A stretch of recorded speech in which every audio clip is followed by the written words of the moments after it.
what drove you into oncology, of all things? When we were thinking about, you know, the multiple things to do, why oncology? How did you get into oncology in the first place? So, Dr. Winn, let me just tell you that I decided when I was 3 years old that I would become a doctor and I would focus on disparities. My great-grandfather, who I was very close to, and he was very close to me, he and my great-grandmother had been my babysitters from the time I was about a month old. So I was very close to them. And my great-grandfather became ill. He was 89 years old. And I was told, I overheard family members talking that they couldn't take him to the hospital because they didn't take care of Black people really well. And they were making a list of who was going to be with him and what time and so forth.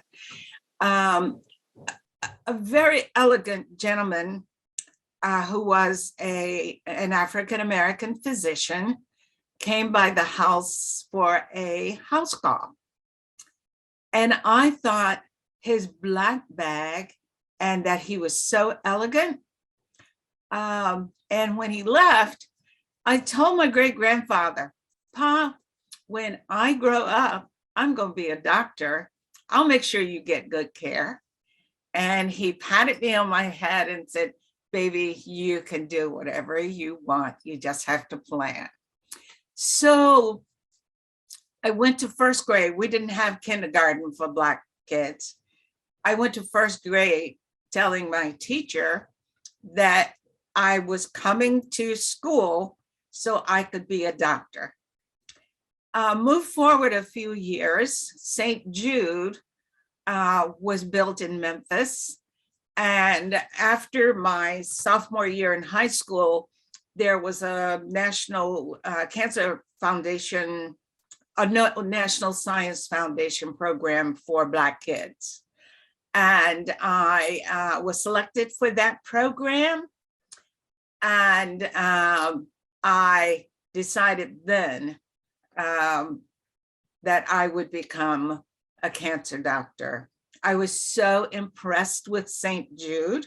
And at that time, St. Jude was only one building, but the research ongoing really sparked my interest in oncology, and I've never looked back.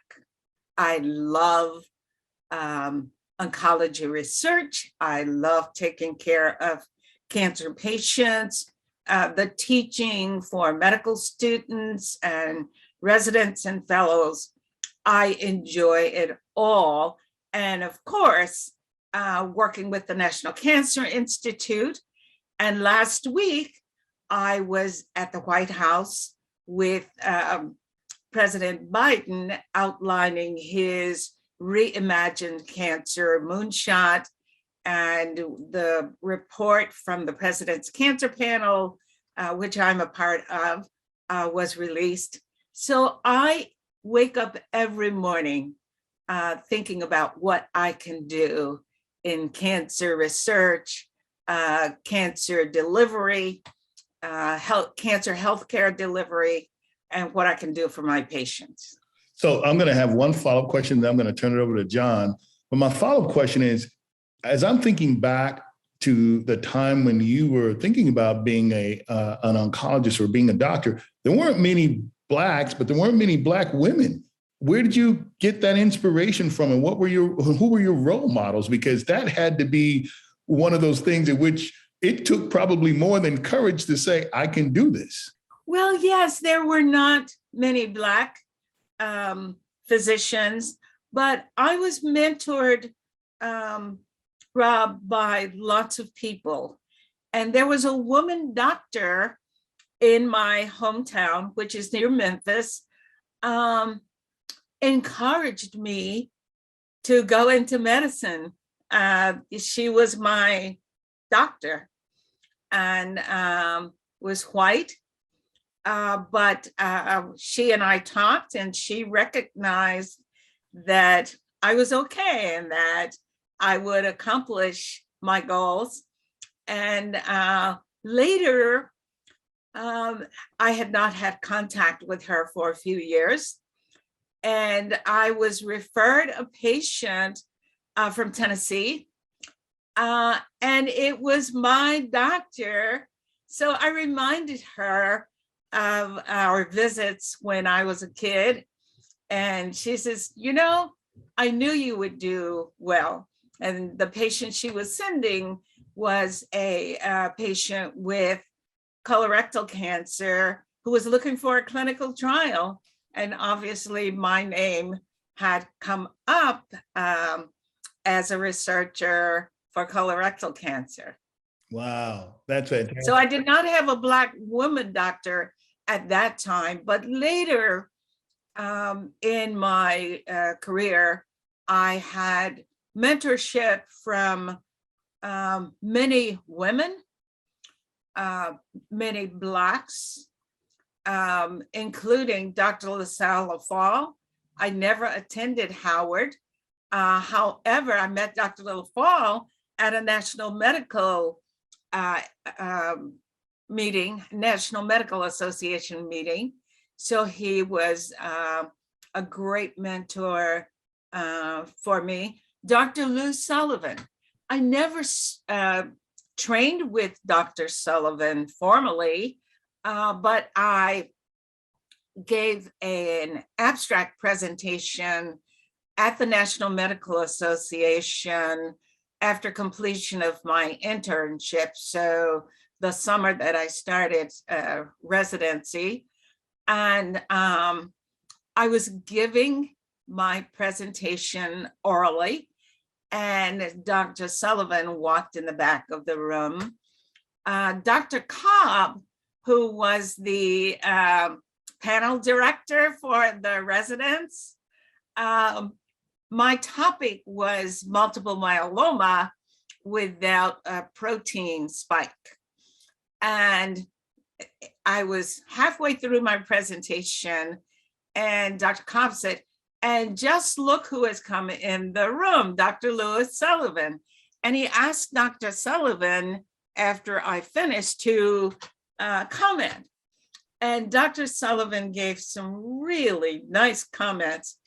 And afterwards I said to him, gee whiz, when they said Dr. Lewis Sullivan was in the room, I was expecting a chewing out.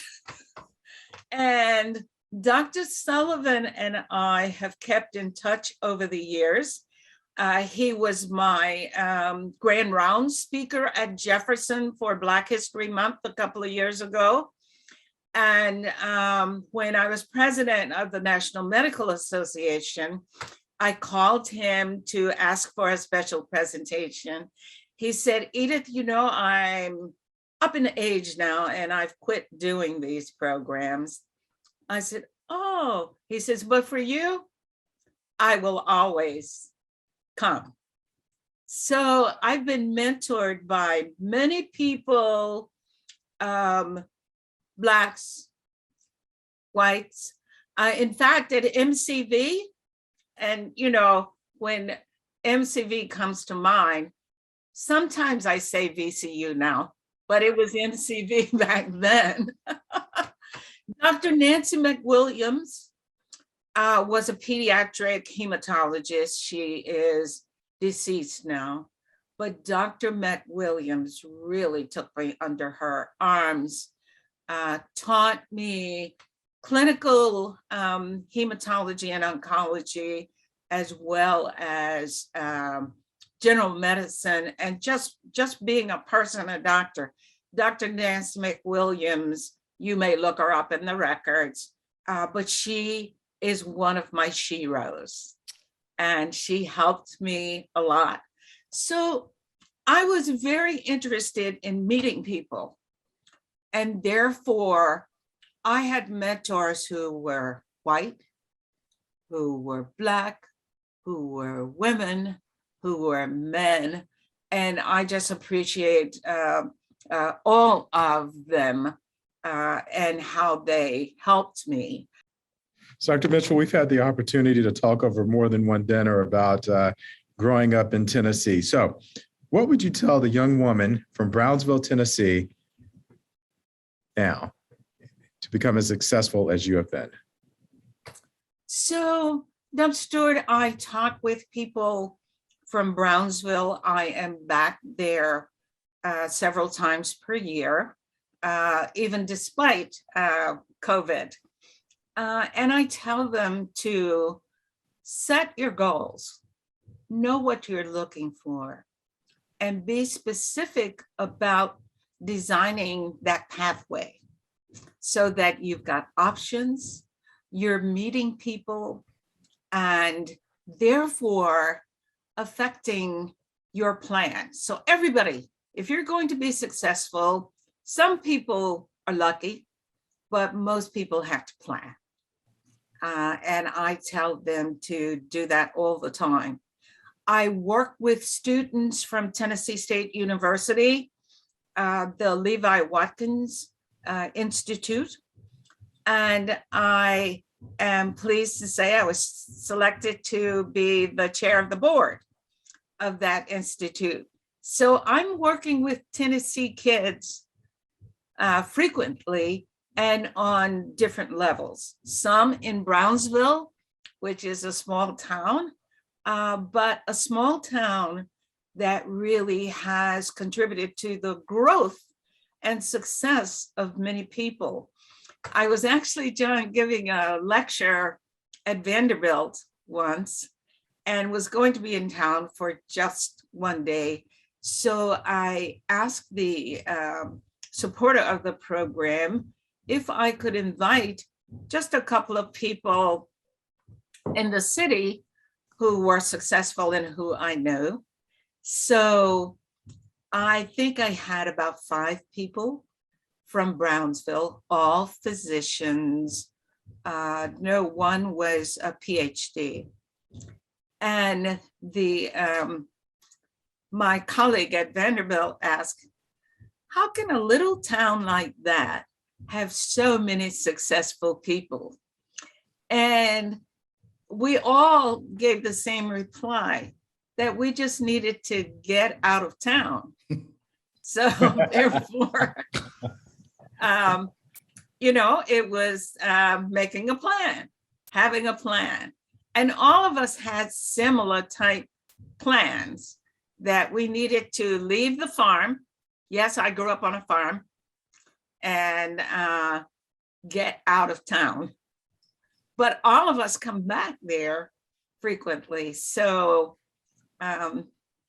it's a part of the skin that, yes, you have success, but look back, the students, the college students, the medical students, look back and pull somebody behind you, pull them up.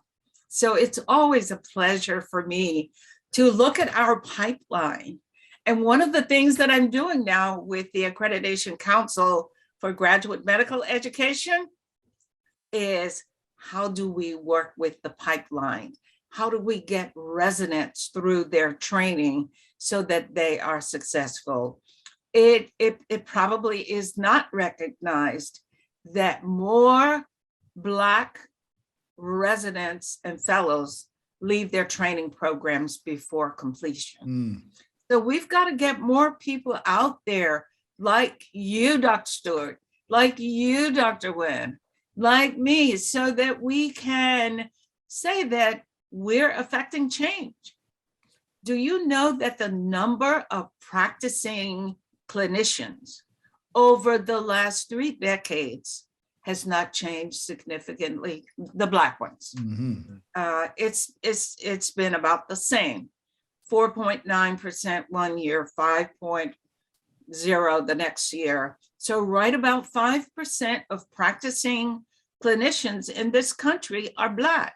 And it's up to us to either accept the 5% or do something to affect change. I love that. I love that. So, yeah. So, Dr. Mitchell, Levi Watkins was my mentor through the Harold Amos Foundation. I know you were both graduates of Tennessee State University in Nashville. Yes.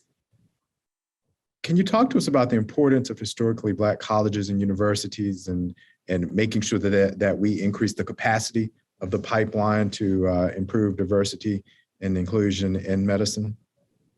Oh, absolutely.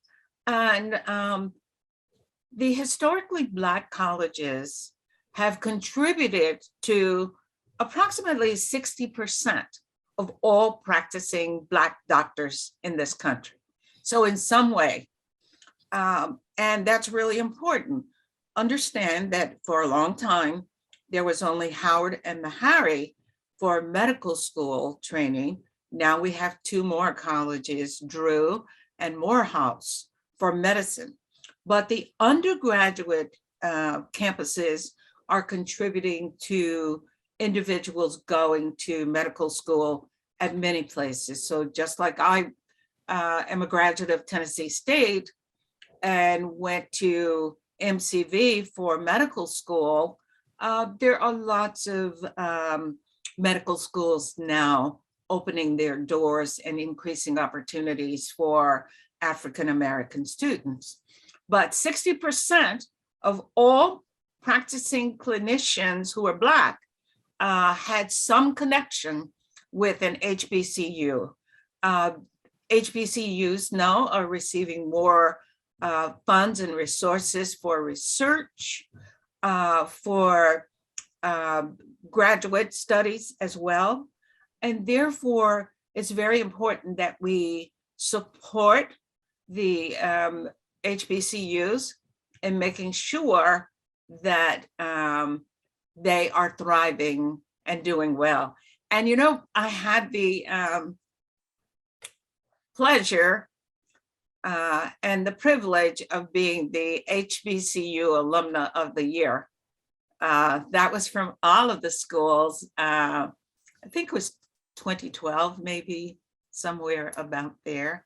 So yes, we need to support all of the avenues that allow our pipeline to grow and to increase so that we've got more Black doctors in the country. I like that. And, you know, so this is just taking a step back just a little.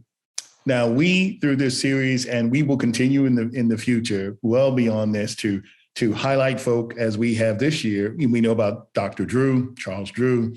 We've talked about Dr. LaSalle Fall. We've talked about Jack White, Dr. Jack White. But you know what? I was thinking that there are women that came up in that period of time like Vivian Penn and like Dr. Jane Cook Wright. Do you, were they, were you at all aware of them? And if so, how did they impact or influence you at all, if any? So just seeing Dr. Wright and Dr. Penn was just amazing. And, you know, Rob, I have continued with the National Medical Association since that year when I had completed my internship and submitted that abstract. And that's how I get to meet a lot of people. For example, Dr. Yvonne Chris Veal, do you know her? Mm-hmm. Yes, she is an MCV graduate as well. Mm-hmm. Yeah. And Dr. Veal always talked to me about things and people. And for Dr. Jane Cook Wright, I was called, Dr. Karen Atman, who is the dean at Boston University, called me one day when she was president of ASCO and asked if I knew about this woman founder. I said, no, but remember there was a lecture about the founding fathers of ASCO? She says, yes, I know. But Edith, there was a woman in that founding group. Says, how about if we invite her to ASCO? Would you be willing to speak with? Absolutely. So Dr. Jane Cook Wright attended the ASCO meeting, and all the women just, loved her and so forth. I got to know her really well. I continue a relationship with her daughters. And Dr. Wright, we invited her to the NMA, where we presented her with a Legion of Merit, or a Lifetime Achievement is what it was, at the NMA, with a group of ASCO doctors who attended the NMA meetings. I kept in touch with the family, and the family invited me to speak at her homegoing service. So they were just tremendous individuals. Dr. Penn, Dr. Wright, Dr. Yvonne Crisville. I keep in touch with her now. So these people were really experts in their work. Obviously, in the years that they were active in practice, it was just tremendous. And I had an email from Dr. Penn just a few weeks ago in 2022. So it's so important to keep up with people. And Rob, I was just very privileged to have been mentored by so many great people, not only women, but men, not only Blacks, but whites. And in fact, I have to tell you this story. I had a military scholarship at MCV.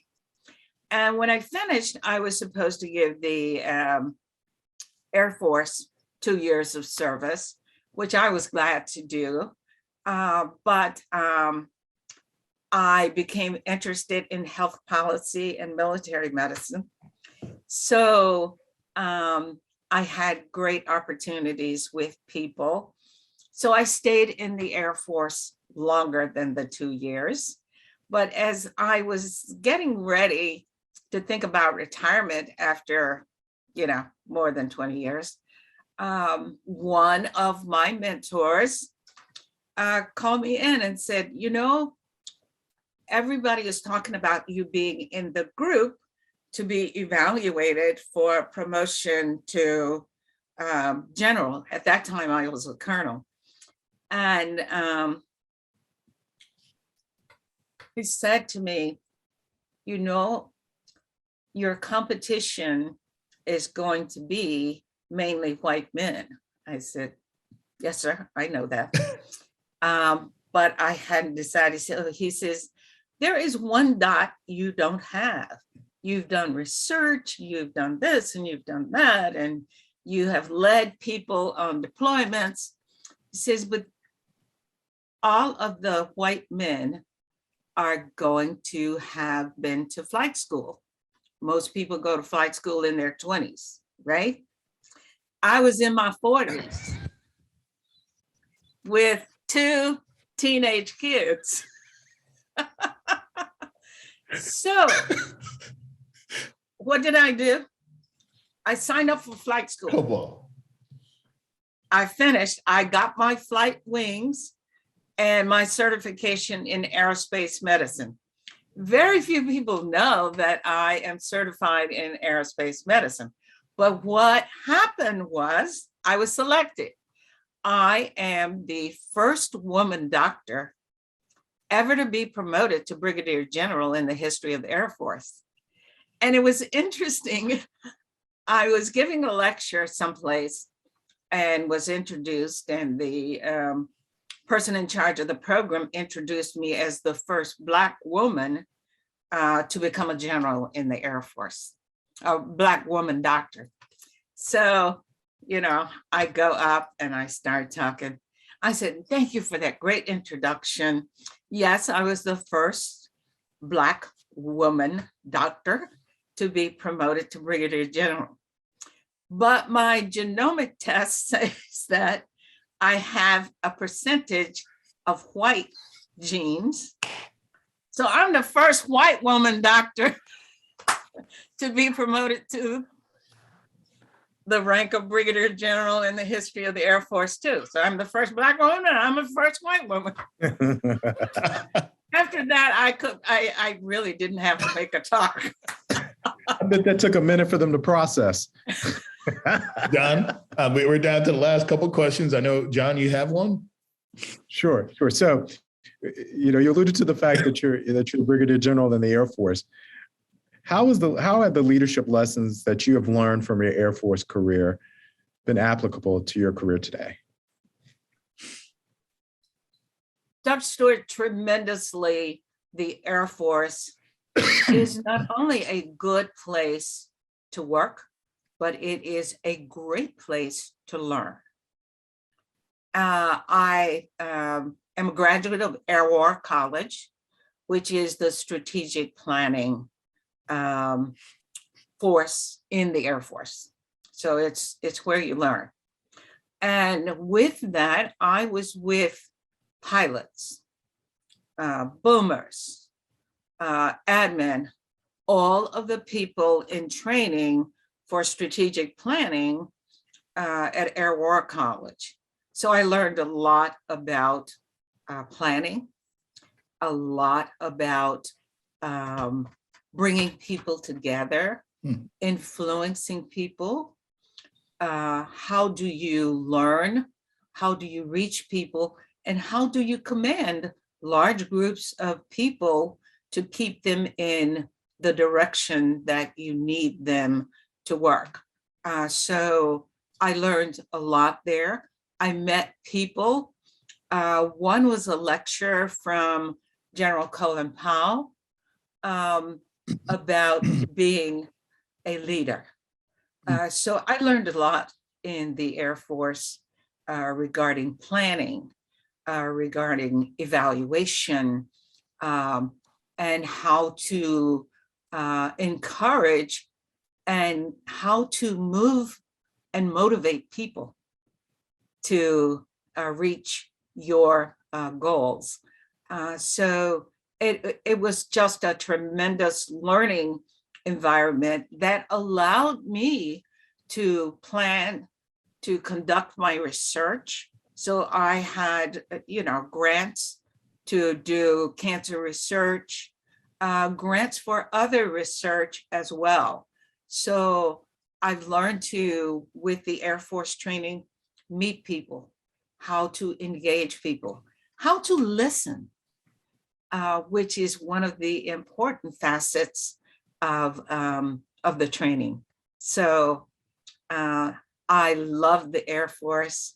I still love the Air Force, and being a part of the Cancer Moonshot, working with then Vice President Biden, and now with President Biden on his initiatives for cancer in the country for the next 25 years. He indicates he wants to decrease cancer mortality by 50% in 25 years. I love that. And that's a heroic goal.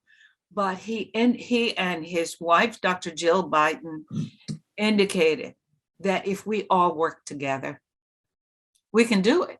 But how do you bring people together to follow his plan for cancer in this country? So we released the President Cancer Panel's report on closing the gaps in cancer screening and getting people to understand that with screening, we can find cancers at an earlier stage where interventions will be more successful and outcomes greater for the patient.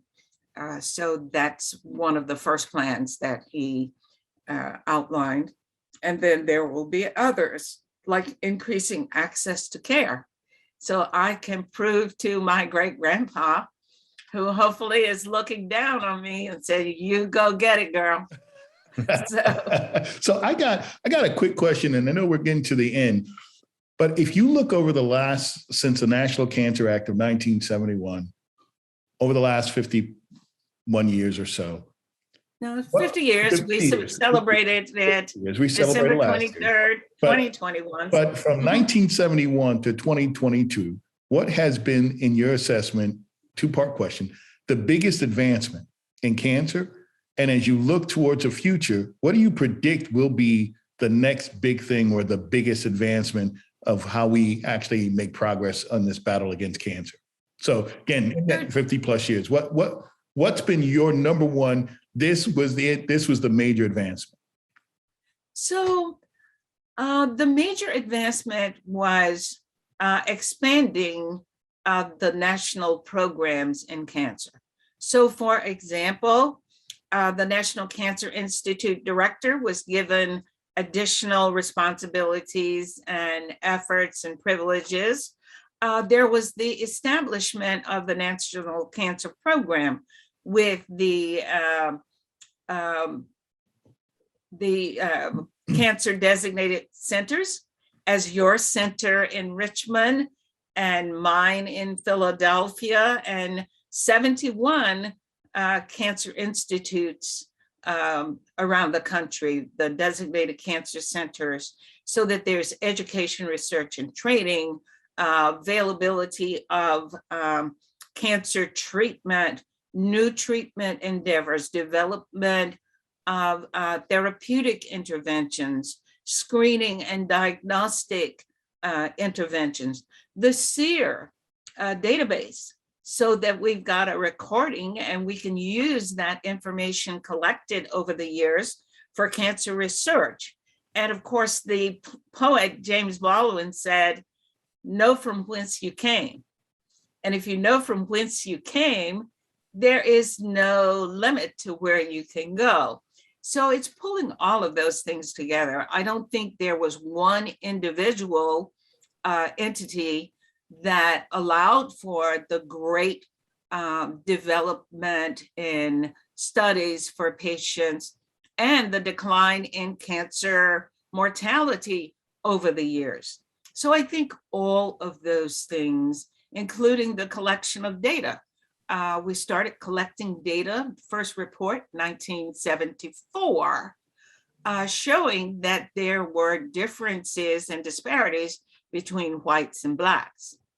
Later, a few years later, we collected and reported data on many other races and ethnicities so that we know where our people are located, what kind of disease processes that develop in communities, and therefore we can specifically target programs for individuals. So that leads me to the next area. Yes, we're going to continue therapeutic interventions, but our interventions now are targeted toward genomics, so we can therefore evaluate a patient's tumor and select therapies that give the highest risk of effectiveness.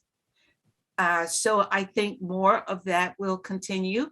And then our preventive strategies, so that we can predict cancers occurring in various populations in relationship to either their work or their living environment, for lung cancer, for example. So I think over the next few years, we're going to do more targeted therapy. We're going to do more risk assessment for diseases. And then we're going to work toward ending disparities where there are differences related to who you are, either your genes or genes plus the effect from the environment. And I think we're going to find that we really have to broaden our umbrella. We can't just say Black folks end up with more lung cancer or more colon cancer.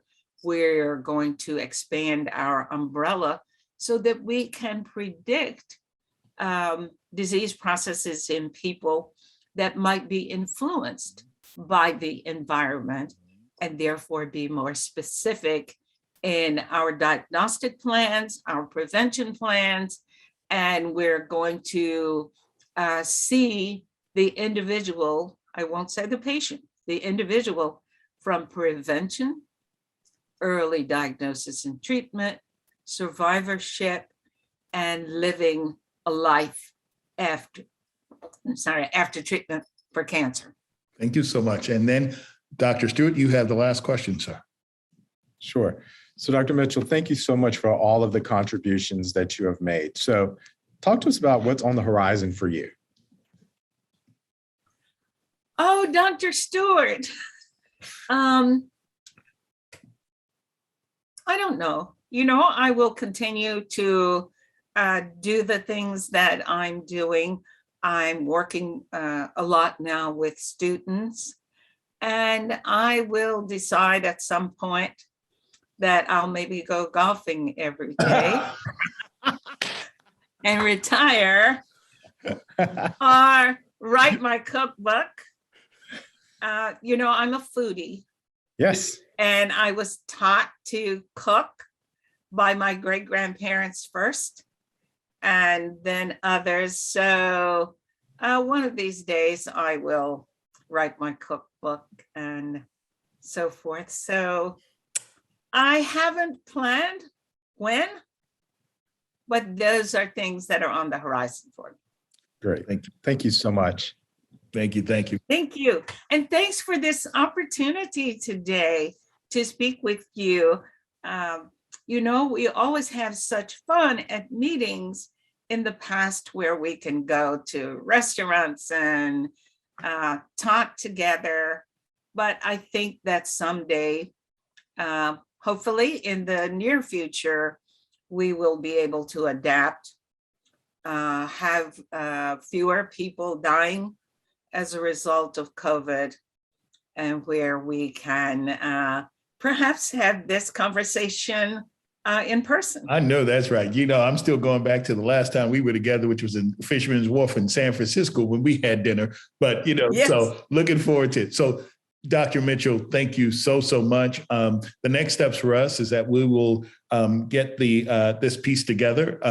We are also going to obviously let you take a look at it before we we'll let it be published in the cancer letter. But thank you for having. This has been fun, and I know John agrees with me. This has been the best job we have because we get to show our excellence. And that is by showing folk like you and telling the stories and the connectedness and understanding that there is excellence in our community before, now, and there will continue to be excellence in our African-American community. So thank you so much.